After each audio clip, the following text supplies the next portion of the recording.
How's it going, guys? I'm Derek with Cook Automotive out of Southeast Missouri. We're going to work on this Chevy Trailblazer today. So, Derek, why are we working on this Chevy Trailblazer today? It's funny you should ask.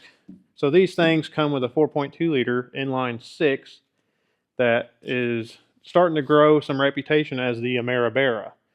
And we're going to pull this out for a future engine swap that we're going to do. That we're going to maybe throw a turbo on, do some cool spicy stuff with. So let's just jump into it here. All right, guys. So this year Trailblazer is a 2008 model, and we chose an 08 because this is the first year that they came out with the 58X reluctor wheel, which is the exact same as what the LS's are. So we're going to stick a Holley Terminator X Max kit on this, and we're hoping we don't have to do a whole lot of modifications to make it run.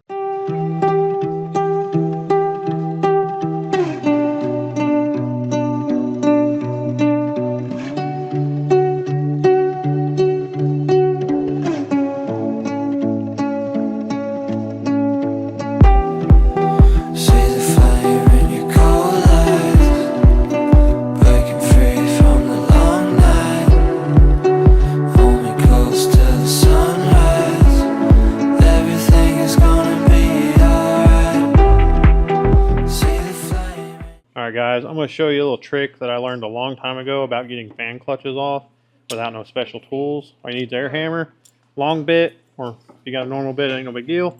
We go down in here.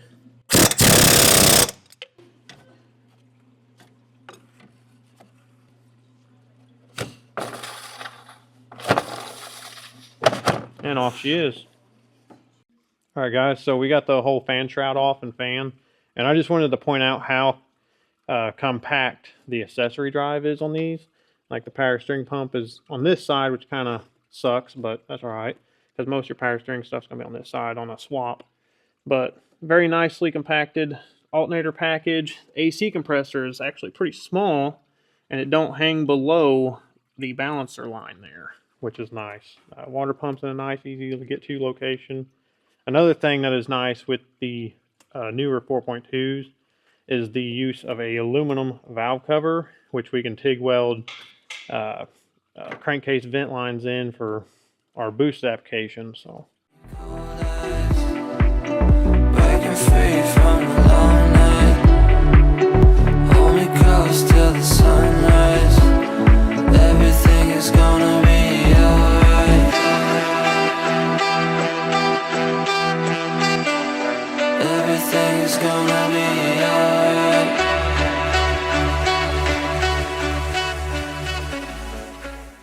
Alright, so we got all tore apart here.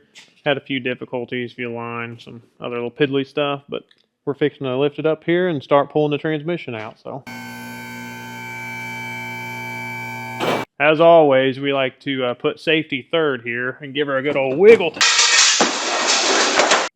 Alright, we got her up on the lift here, and I just wanted to point out a good point here was the torque converter access hole for the torque converter nuts or bolts. There's a nice little port here you pop out and you can get to them, so you ain't got to pull no starter or anything. Another thing to notice is that these are a front sump engine, so if you're going to do an engine swap, you might end up having to do a rear sump conversion, which they sell oil pans for and all that, or you can make your own.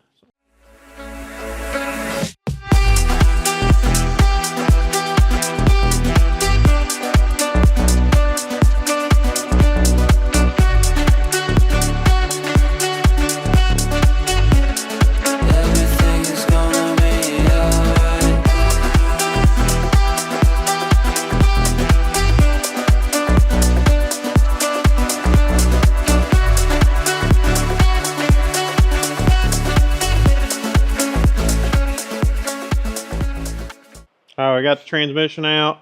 I just want to focus on one point is this one was two-wheel drive, and I purposely bought it being two-wheel drive because the four-wheel drives have a shaft that runs through the engine oil pan, which would make it way more involved to pull the engine.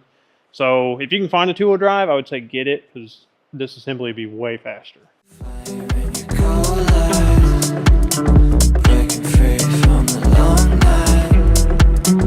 Only close to the sunrise.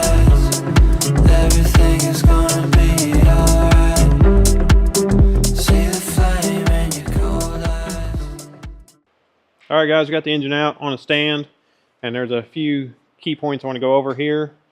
Is the cam shaft position sensor plug is obviously different than LS, so the Holley will not plug directly in. You have to cut and splice.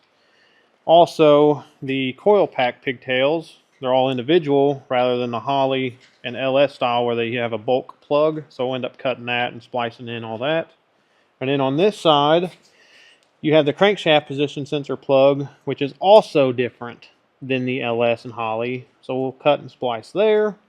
But a benefit is the knock sensors are the same, so they'll just plug and play, no big deal. And then I believe this is a cast steel manifold, so we're just going to cut this off and do a U-pipe and go up to a turbo. You know what, Derek? I think this thing will decimate off. We put about 15 grand into it, maybe a little more. And if we have to, we can overnight some parts from Japan. We'll put it on my tab at Harris. All right, guys, we had the recorder on time lapse, so I want to go over a few key things that we've done.